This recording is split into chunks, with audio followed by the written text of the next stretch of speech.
अस्सलाम वालेकुम नाज़रीन, मैं हूं डॉक्टर मसूद परवेज़। आज का टॉपिक आंखें खोलने वाला टॉपिक है। वो लोग जो मेरे से अक्सर सवाल करते हैं और बग़ैर सोचे समझे गोरों की तकलीद करते हैं, उनके लिए आंखें खोलने वाला टॉपिक है। मुझे काफ़ी सारे लोग ये सवाल करते हैं जी कि आप का जो ऑयल जैतून का है वो जिस मशीन में निकल रहा है वो फूड ग्रेड एसएस की बनी हुई है। ठीक है, दो चार लोगों ने जब ये सवाल किया तो आज मैं आपसे सवाल करता हूं, क्योंकि मुझे कोई किसी बात की समझ नहीं आ रही।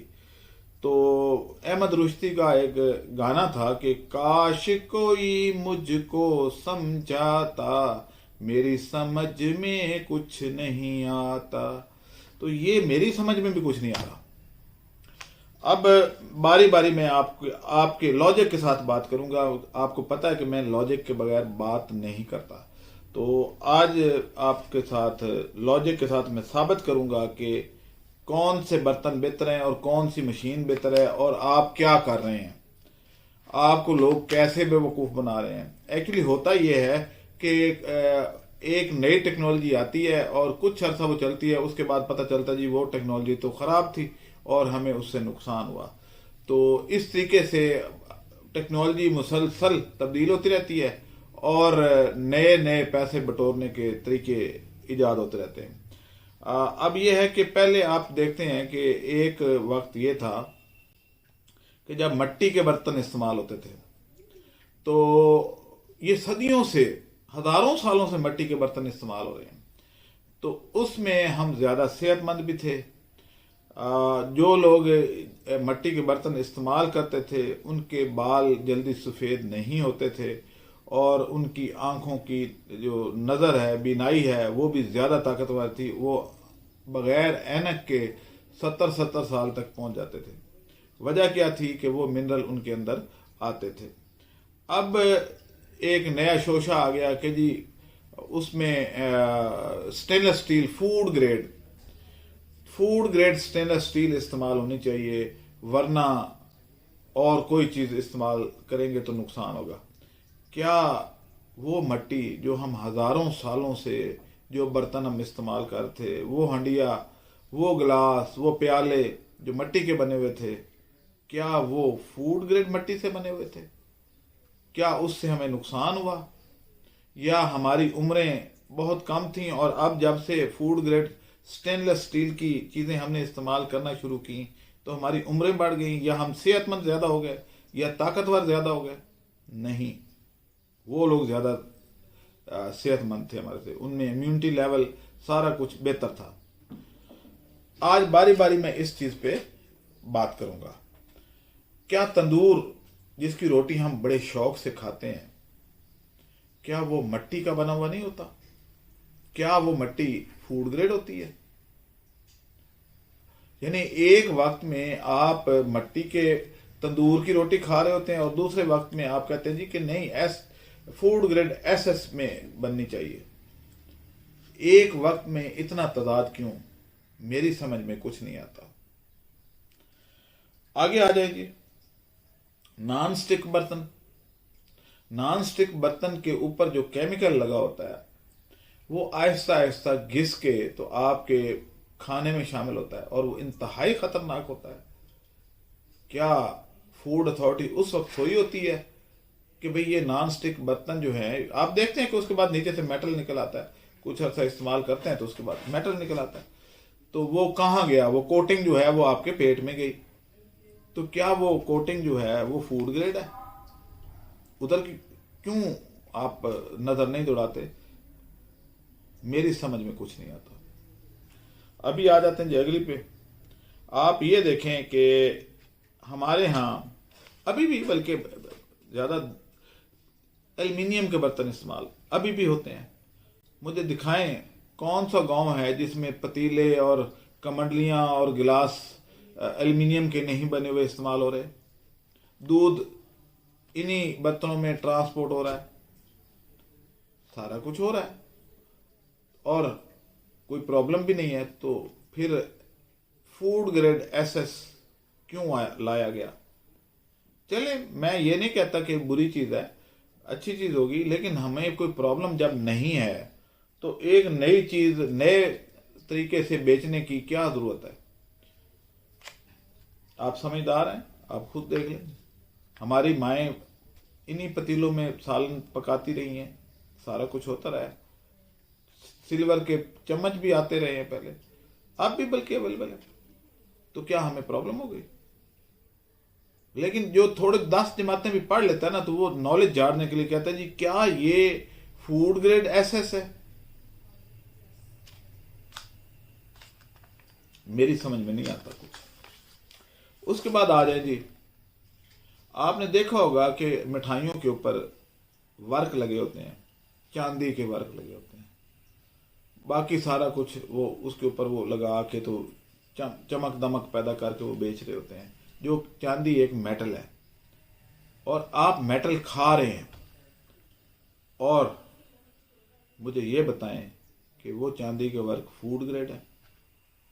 अगर हैं तो ठीक है, लेकिन वो एसएस के बने हुए तो नहीं है, तो चांदी है। मेरी समझ में नहीं आता कुछ। एक वक्त में यानी एक के लिए और म्यार, दूसरी चीज के लिए और म्यार। बर्फी के साथ मेटल भी खा रहे हैं, तंदूर की रोटी के साथ जाहिर है मट्टी की लगती है वो, क्योंकि वो तो कच्ची मट्टी से बना हुआ होता है तंदूर, और आप ले रहे होते हैं। लाइनें लगी होती हैं तंदूर पे, और वो आप देखें अंदर, देखें तो सही, वो किसके ऊपर रोटी लगाता है? वो मट्टी होती है। क्या हंडिया बंद हो गई है मट्टी की बनी हुई? अब आ जाए जी एक्सपेलर पे। जितने आपके यहाँ सरसों का तेल निकालने वाले एक्सपेलर हैं या कोलू पुराने, वो स्टेनलेस स्टील के बने हुए हैं।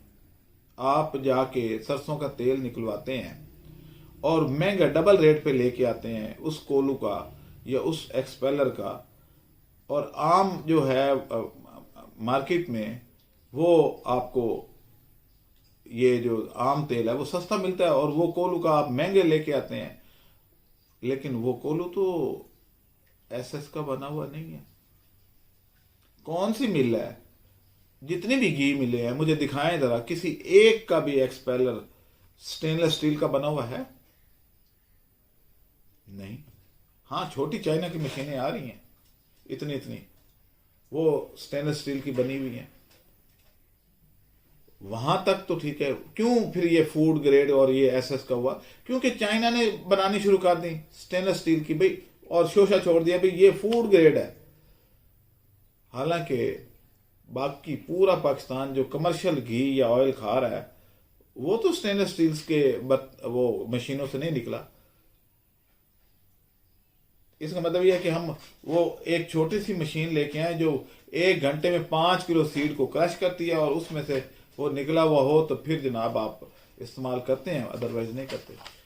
मैं 20 मिलों में घूमता हूँ, ये ऑयल मिले हैं, मैं कंसल्टेंट भी हूँ उनका, तो मुझे दिखाएं कोई एक मिल दिखा दें जिसमें एसएस का बना हुआ इतनी बड़ी मशीन, कोई स्टेनलेस स्टील की बनी हुई, और उसमें से सीड को में से ऑयल निकल रहा हो। एक भी नहीं है, एक भी नहीं है। उनके जो ड्रम जिसमें वो हजारों लीटर एडिबल ऑयल स्टोर किया जाता है, क्या वो स्टेनलेस स्टील की बनी हुई है? फूड ग्रेड है? नहीं।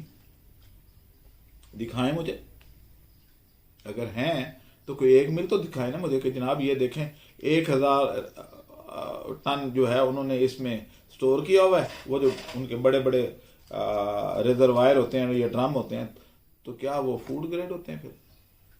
और दूसरी बात यह है कि क्या हमारे दरमियान कोई प्रॉब्लम आई इससे कि जनाब जो लोहे, जिसने लोहे के बर्तन में पकाया वो उसके प्रॉब्लम हो गई?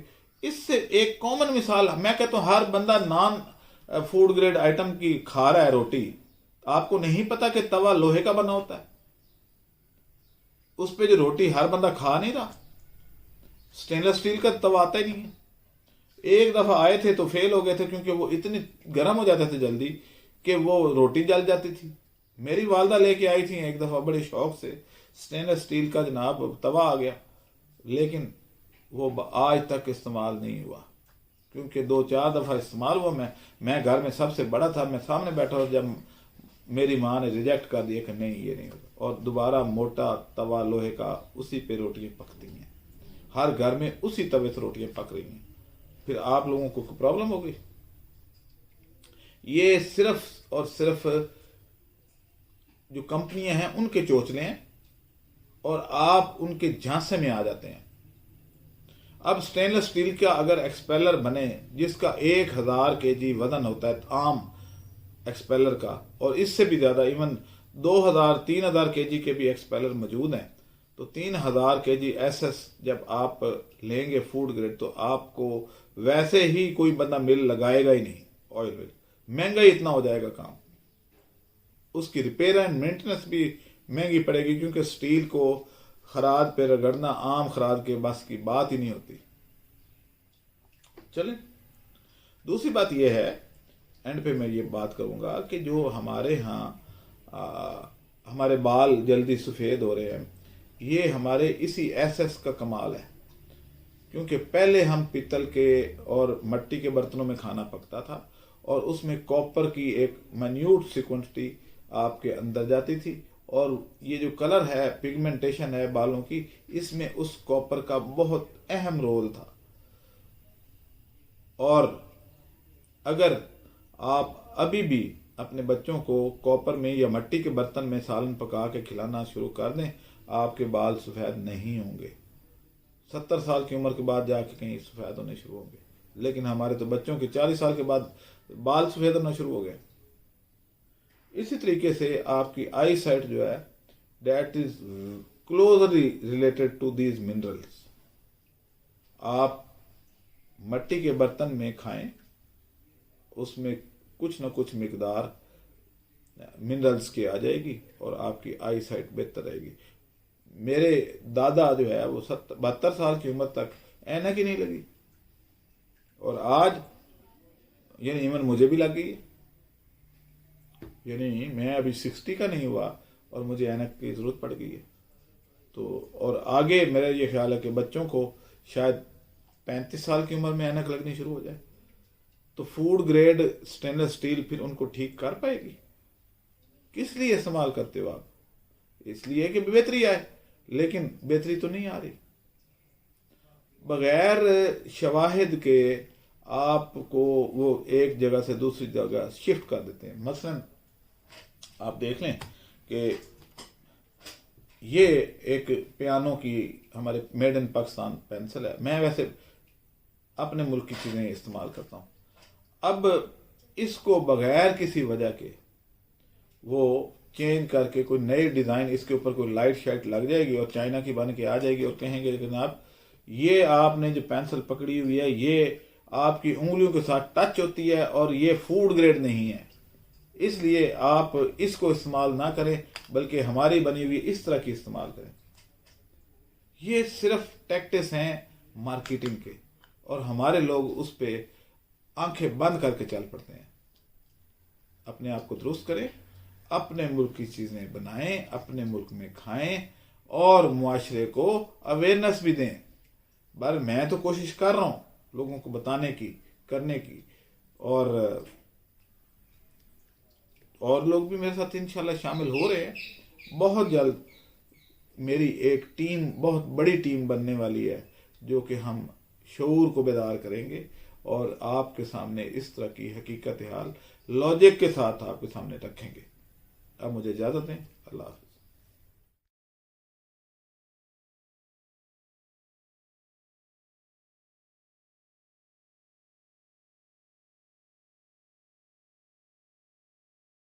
हमारे चैनल को सब्सक्राइब करें और साथ में बेल आइकन को भी दबा दें, ताकि हमारी हर नई आने वाली वीडियो आप तक बआसानी पहुंच सके।